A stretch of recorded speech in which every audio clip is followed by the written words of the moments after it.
Salam, hari ini kita akan belajar kebenaran firman Tuhan dari Keluaran pasal 17 ayat 8 sampai dengan ayat yang ke-16. Saya ingin membaca bagian firman Tuhan ini beberapa ayat. Keluaran 17 ayat 8 sampai dengan ayat yang ke-16. Lalu datanglah orang Amalek dan berperang melawan orang Israel di Refidim. Musa berkata kepada Yosua, "Pilihlah orang-orang bagi kita, lalu keluarlah berperang melawan orang Amalek. Besok aku akan berdiri di puncak bukit itu dengan memegang tongkat Allah di tanganku." Lalu Yosua melakukan seperti yang dikatakan Musa kepadanya dan berperang melawan orang Amalek. Tetapi Musa, Harun, dan Hur telah naik ke puncak bukit. Lalu terjadilah apabila Musa mengangkat tangannya, lebih kuatlah Israel. Tetapi apabila ia menurunkan tangannya, lebih kuatlah Amalek. Saudara yang saya kasihi dalam Tuhan Yesus Kristus, bagian firman Tuhan ini ingin menjelaskan kepada kita perjalanan bangsa Israel, bangsa yang telah dibebaskan dari perbudakan di Mesir. Orang-orang yang telah diselamatkan oleh Allah dengan mujizat-mujizat yang luar biasa. Namun ternyata dalam perjalanan mereka menuju tanah Kanaan, mereka harus diperhadapkan kepada banyak tantangan. Dan salah satu tantangan itu adalah peperangan. Kalau kita memperhatikan bagian firman Tuhan yang saya sudah baca, beberapa ayat tadi, bagaimana seharusnya sebagai bangsa yang telah ditebus oleh Tuhan dalam perjalanan menuju tanah Kanaan, bangsa ini dapat mengalami kemenangan sehingga mereka tiba di tempat yang Allah kehendaki. Maka mari kita perhatikan ada hal yang sangat menarik. Kalau kita melihat teks dalam konteks firman Tuhan ini, sesungguhnya peperangan ini adalah peperangan secara jasmani, secara kasat mata seperti itu. Melawan bangsa Amalek yang menjadi musuh dari bangsa Israel ketika mereka melewati negeri itu dan menuju tanah perjanjian. Namun yang menarik yang kita melihat, dikatakan di dalam ayat 11 tadi, dan terjadilah apabila Musa mengangkat tangannya, lebih kuatlah Israel. Tetapi apabila ia menurunkan tangannya, lebih kuatlah Amalek.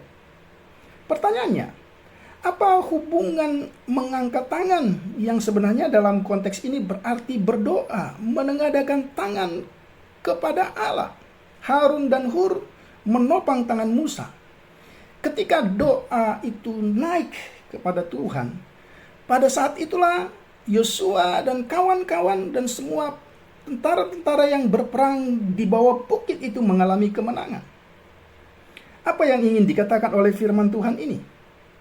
Sesungguhnya kemenangan kita, kemenangan setiap orang percaya dalam perjalanannya menuju tanah perjanjian, menuju kekekalan yang Tuhan siapkan bagi setiap orang, itu ditentukan seberapa intens kita mengandalkan Tuhan dalam seluruh aspek kehidupan kita. Mengangkat tangan berarti ini menjelaskan persekutuan kita yang intim dengan Tuhan. Ternyata peperangan ini bukan saja peperangan secara jasmani. Di balik peperangan secara jasmani, di balik banyak penderitaan, di balik banyak pergumulan, di balik banyak krisis yang dihadapi setiap anak-anak Tuhan pada masa kini, sesungguhnya ada peperangan rohani yang ingin merubuhkan kita, yang ingin menggagalkan perjalanan kita. Namun kunci yang harus kita ingat baik-baik, tangan yang terangkat kepada Tuhan, itulah yang menjadi kunci pertama. Yang kedua, Musa orang pilihan Tuhan.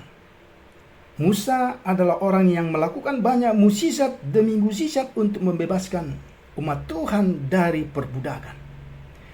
Dengan tangannya sendiri, tongkat di tangannya sendiri, yang terulur membelah laut Tebraut, sehingga mereka bisa melewatinya. Dan kalau kita memperhatikan, mereka berada di padang gurun yang sekarang mereka menghadapi pergumulan ini. Tetapi ternyata Musa memiliki kelemahan sebagai manusia. Dia tidak mungkin sepanjang hari bisa mengangkat tangan kepada Tuhan. Karena itu dibutuhkan kekuatan lain. Yang pertama tadi, kita membutuhkan kekuatan Tuhan. Kita membutuhkan persekutuan kita dengan Tuhan yang terus-menerus menjadi sumber kekuatan kita. Tetapi yang kedua, kita membutuhkan persekutuan kita dengan sesama kita. Musa membutuhkan Harun dan Hur. Musa membutuhkan Yosua. Musa membutuhkan bangsa Israel bagaimanapun keberadaannya. Persekutuan dengan Tuhan tanpa persekutuan dengan sesama, satu hal yang tidak lengkap, yang tidak akan mungkin membawa kita kepada kemenangan. Sehingga dua rahasia kemenangan orang percaya dalam menjalani kehidupan, dalam memenangkan peperangan, dalam menanggulangi berbagai krisis. Yang pertama, mari angkat tanganmu kepada Tuhan. Bergantung sepenuhnya kepada Tuhan. Yang kedua, mari teruslah tingkatkan persekutuanmu dengan orang-orang terdekat, dengan anak-anak Tuhan. Di sanalah letak kekuatan kita. Dan yang ketiga, ketika kemenangan itu terjadi, selama Musa mengangkat tangan dikatakan menanglah Israel. Maka yang ketiga, apa yang harus kita lakukan? Di dalam ayat yang ke-14 dikatakan, kemudian berfirmanlah Tuhan kepada Musa, tuliskanlah semua ini dalam sebuah kitab sebagai tanda peringatan, dan ingatkanlah ke telinga Yosua bahwa aku akan menghapus sama sekali ingatan kepada Amalek dari kolong langit. Yang ketiga, kemenangan yang dialami oleh orang percaya itu harus menjadi sarana kesaksian yang terus-menerus kita ukir dalam hidup kita. Sehingga menjadi kesaksian, menjadi panji-panji yang dapat disaksikan oleh orang. Bukankah Paulus berkata bahwa orang percaya itu tidak ubahnya seperti tulisan yang terbuka yang dapat dibaca oleh orang. Orang mungkin melihat kita dalam pergumulan, dalam krisis, dalam berbagai banyak masalah. Tetapi mereka juga bisa melihat bagaimana campur tangan Tuhan menopang hidup kita menjadi satu kesaksian yang membuat banyak orang tertarik dengan kekristenan, tertarik untuk mencari tahu siapa Yesus yang kita sembah. Dan pada akhirnya seluruh kemenangan demi kemenangan ketika kita mengandalkan Tuhan dalam persekutuan kita dengan Tuhan dan dalam persekutuan kita dengan sesama, itu akan menjadi kesaksian dan berkat bagi banyak orang. Kiranya renungan singkat dengan tema kemenangan orang percaya akan menjadi kekuatan bagi kita hari ini. Tuhan Yesus memberkati. Salam.